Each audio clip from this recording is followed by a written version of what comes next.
नमस्कार दोस्तों, एक बार फिर से स्वागत करता हूँ आप सबका वो हॉरर स्टोरी पे। उम्मीद करता हूँ कि आप सब लोग बहुत ही अच्छे से होंगे और ये सारी कहानियाँ हम आप तक पहुँचाते हैं ताकि आपको ना सिर्फ एंटरटेनमेंट बल्कि आपको उन सब चीज़ों को जानने का मौका भी मिले कि किसी की ज़िंदगी में किस तरह से एक दखल बहुत ज़्यादा मुश्किलें पहुँचा सकती है। तो इन सब कहानियों से हम आपको सतर्क भी करते हैं ताकि इन कहानियों के थ्रू आप लोग हमेशा एक्टिव रहें और किसी भी मुसीबत के आने से पहले उसका अंदेशा आप लगा लें। तो दोस्तों, आज की कहानी भी कुछ ऐसी ही है। ये कहानी है अघोरी की, जिसके बाद सुमित गया और सुमित ने जाकर के अपनी जिंदगी को पूरी तरीके से बर्बाद कर दिया। तो दोस्तों, अगर इस कहानी को आप सुनना चाहते हैं तो जल्दी से वो हॉरर स्टोरी को सब्सक्राइब कर लीजिए और देर ना करते हुए चलिए सीधे लेकर के चलता हूँ आपको कहानी की तरफ।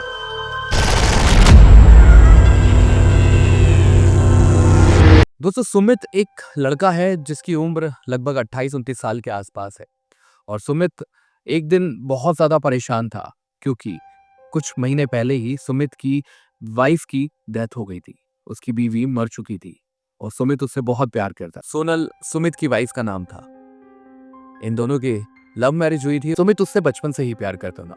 बचपन से प्यार करते करते धीरे धीरे ये लोग बड़े हुए और बड़े होने के बाद इनकी फाइनली शादी हो गई। लेकिन ये वक्त वो आ गया था जब सुमित को यकीन नहीं था कि उसे कभी सोनल छोड़ करके भी जा सकती है। अब सोनल की मौत हो जाती है और सुमित उसके गम में काफी ज्यादा पागल सा होने लगा था। सुमित को कोई भी चीज भाती नहीं थी। सुमित चाहता था कि वो वापस आए। एक दिन सुमित को किसी से पता चलता है कि एक ऐसा अघोरी है जो कि वो कारनामा कर सकता है जिससे वापस आ सकती है सोनल। सुमित उस अघोरी के बारे में पूछता है और निकल जाता है उसी रास्ते की तरफ जहां उसे यह अघोरी मिलने वाला होता है। बहुत ज्यादा तेज बारिश होती रहती है। सुमित एक जगह अपनी कार को जाकर के रोकता है। ये था एक पुराना शमशान घाट जहां सुमित को पता चल चुका था कि अघोरी यहीं रहता है। उस बारिश के बीच में टीन शेड के पास में अघोरी अपनी तपस्या में लगा हुआ था। वहां जलती हुई चिताएं थी या फिर वहां वो आग लगी हुई थी, क्योंकि वहां शेड बना रहता है। वहां पे वो मृतक शरीर रखा रहता है जिसे जलाया जाता है। तो यहाँ इस बारिश के बीच में किसी की मौत हो गई थी जिसे जलाया जा रहा था, या फिर ये ऐसी अघोरी की ही कोई तपस्या का एक रूप था। ये अपने हवन कुंड में वहां तपस्या कर रहा था। सुमित वहां पहुंचता है और पहुंच करके उन्हें प्रणाम करता है और प्रणाम करने के बाद उनसे बोलता है, मैंने सुना है कि आप गए हुए लोगों को वापस ला सकते हैं। तभी वो अघोरी एकदम सुमित की तरफ बहुत ही खतरनाक निगाहों के साथ देखता है। तुम्हें किसे वापस लाना है? सुमित बताता है कि मेरी वाइफ कुछ महीने पहले मुझे छोड़ करके चली गई, जिसे मैं बहुत प्यार करता हूँ और मैं चाहता हूँ कि वो वापस मेरे साथ आकर के रहने लग जाए। मुझे किसी ने बताया है कि आप आत्माओं को बुला लेते हैं। तब वो अघोरी सुमित से कहता है कि ये बात तुमने सुनी किससे? तो सुमित बोलता है कि ये खबर मेरे ही एक मित्र हैं, उन्होंने मुझे बताई। तब वो अघोरी बोलता है कि तुम्हें एक चीज शायद उसने नहीं बताई होगी कि जो वापस लौट करके आता है वो कई बार वो नहीं रहता, कुछ और ही बन जाता है। सुमित बस चाहता था कि कैसे भी सोनल उसके पास आ जाए और वो उसके साथ रहने लग जाए। सुमित बोलता है कि मैं चाहता हूं कि सोनल मेरे पास आ जाए और हम लोग साथ में रहने लगे। अघोरी बोलता है कि इसकी हो सकता है तो मैं बहुत बड़ी कीमत चुकाने पड़े, कुछ शर्तें हैं। तो सुमित बोल देता है कि मुझे सारी शर्तें मंजूर है, मैं हर चीज मानने के लिए तैयार हूं, बस मुझे सोनल चाहिए। तो अघोरी उसे बोलता है, यहाँ एक अनुष्ठान करना पड़ेगा हमें 10 रातों का, और उन 10 रातों में इस अनुष्ठान के सामने तुम बैठोगे और हर रात मैं तुम्हें एक पुराने अतीत में या फिर तुम्हें भविष्य में भेज दूंगा। अब ये कहाँ और कैसे जाओगे ये मेरे हाथ में नहीं है। जब तुम वहां जाओगे तो तुम्हें जो भी चीज दिखती है बस में वहां ठहर मत जाना, तुम्हें वापस आना है, इस चीज का ध्यान रखना। तुम्हें उनसे हाँ कर देता है और अघोरी सुमित से बोल देता है कि आज तुम चाहो कल मैं हवन की सारी तैयारियां कर लूंगा और उसके बाद तुम ठीक रात 11 बजे मेरे पास आ जाना।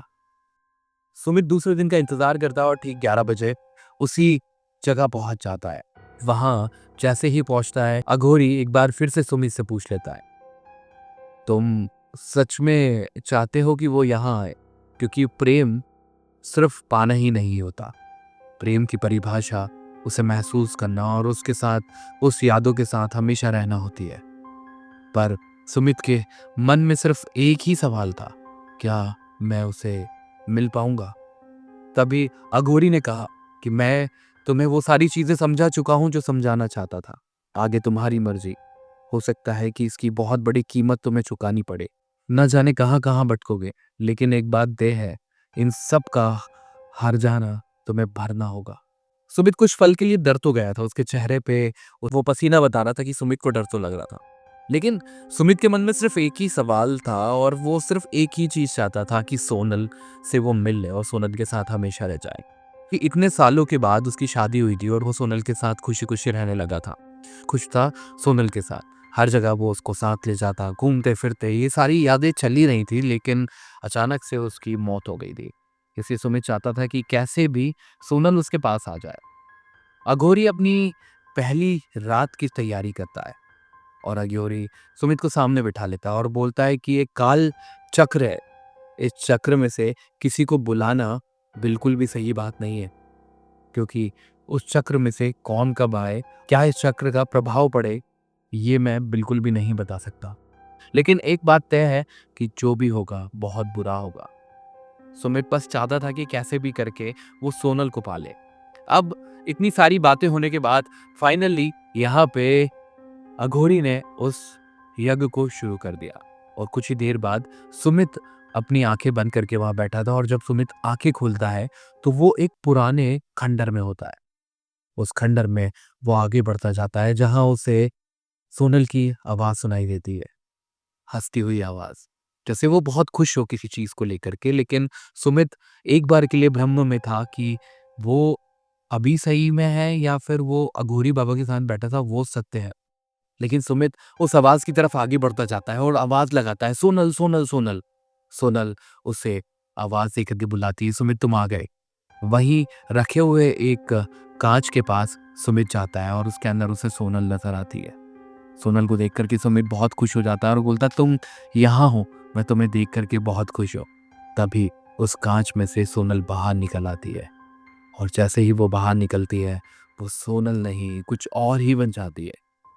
और उसका वो चेहरा जो चेंज होता हुआ सुमित को नजर आता है, आंखों से टपकता हुआ खून, लंबे लंबे वो दांत, एकदम से उसे सुमित देख करके बहुत तेज चिल्लाता है और वहीं फर्श पे गिर जाता है। इस बार सुमित जब अपनी आंखें खोलता है तो वह गौरी बाबा के सामने होता है। वो कांपते हुए बाबा से पूछता, बाबा ये क्या था? अघोरी बोलता है, मैंने तुम्हें पहले ही कहा था, इन 10 रातों में तुम कहीं ना कहीं तो पहुंचोगे। सुमित ने बोला कि मैंने ये सब देखा। तो अघोरी ने एक ही चीज बोली, ये काल चक्र जो भी दिखाता है सत्य दिखाता है। ऐसा ही दूसरा दिन होता है। सुमित दूसरे दिन आता है। आकर के वो फिर उसी स्थान पे बैठता है जहां उसे बाबा बोलते हैं। और एक बार फिर सुमित अपनी आंखें बंद करता है और जब आंखें खोलता है तो सुमित अपने आप को अपने ही घर के अंदर पाता है।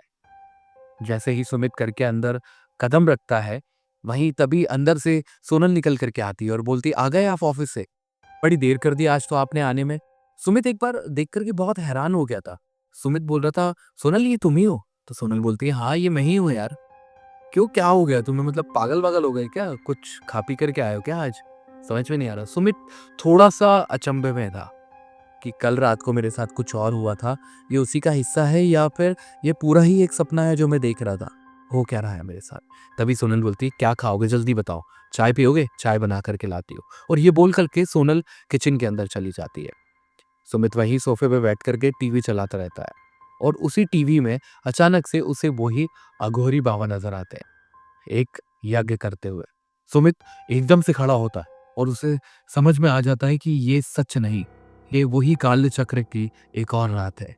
तभी अंदर से सोनल सोनल ट्रे में चाय रख करके लाती है और इस बार सोनल का चेहरा जो है वो पूरा कंकाल का चेहरा बना हुआ है। लेकिन कपड़े उसने अभी वही पहने हुए हैं जो सोनल ने पहने हुए थे।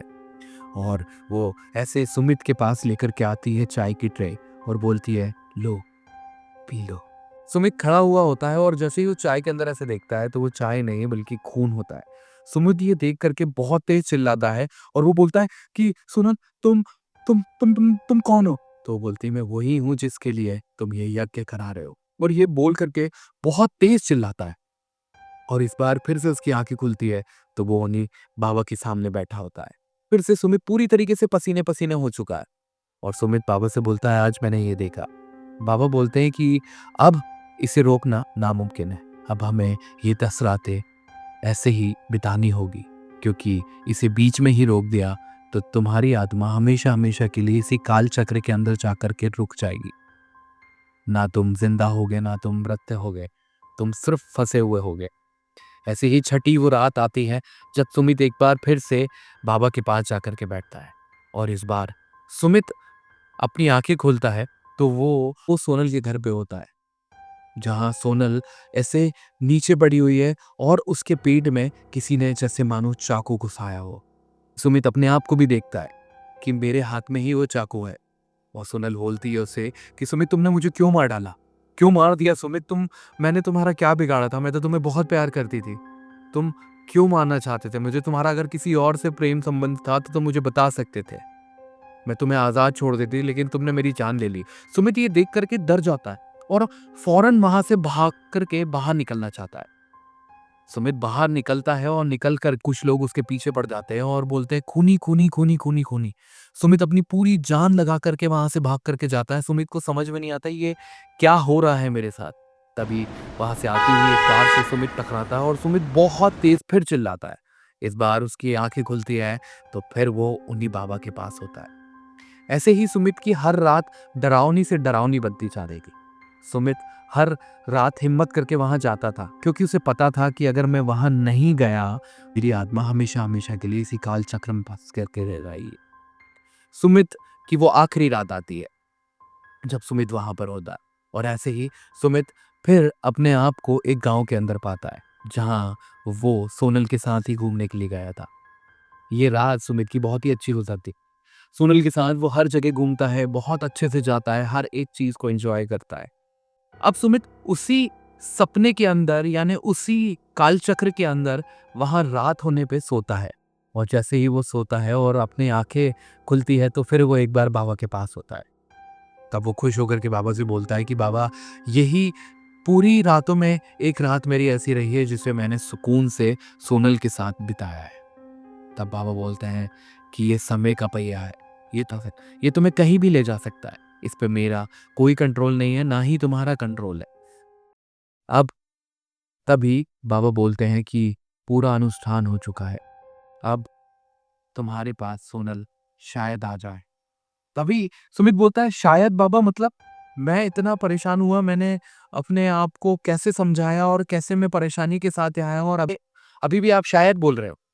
तब वो बाबा बोलते हैं कि सुमित मैंने तुमसे पहले ही कहा था कि ये कालचक्र का पहिया जो गया है वो वापस वैसा ही आएगा या कोई और होगा, ये वो ही जानता है। तभी कुछ देर बाद बाबा कुछ मंत्र पढ़ करके कुछ भभूति डालते हैं उस अग्नि में। तभी उस अग्नि के वहां से कहते हैं कि एक लड़की प्रकट हुई जो कि हूबहू सोनल की तरह थी। सुमित उसे देख करके बहुत खुश हो जाता है और सुमित उसे फौरन गले लगा लेता है और वो भी सुमित से बहुत अच्छे से बात करती है।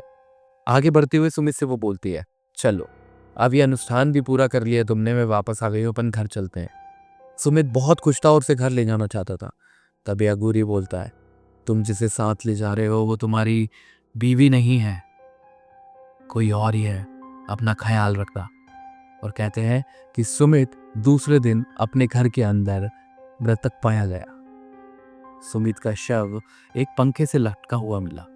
क्या हुआ सुमित के साथ उस रात को ये तो कोई नहीं जानता। ये शायद सुमित के साथ ही ये कहानी दब करके रह गई, सुमित का वो अधूरा सच जो सुमित तक ही रह गया। इसलिए दोस्तों कहते हैं ना कि इन तरह की चीजों से दूर ही रहा जाए, जो चला गया उसे जाने दे। प्रेम एक ऐसी चीज है जिसे हम महसूस कर सकते हैं और उसके साथ हमेशा रह सकते हैं। एहसास ही तो है प्रेम, इमोशन ही तो है प्रेम। तो प्यार के साथ कभी भी ऐसे खिलवाड़ ना करें क्योंकि हो सकता है कि उसका कहीं और जन्म हो गया। जैसे कि हम सभी जानते हैं कि ये एक चक्र है जो घूमता रहता है घूमता रहता है, एक जगह मृत है तो एक जगह वापस से आपको एक नई जिंदगी मिलती है। तो उस जिंदगी में उसे जा करके परेशान करना शायद आपको ये बहुत ज़्यादा भारी पड़ सकता है। तो दोस्तों, ये कहानी आप तक हमने पहुँचाई है और कैसी लगी ये कहानी जल्दी से कमेंट सेक्शन में ज़रूर बताइएगा।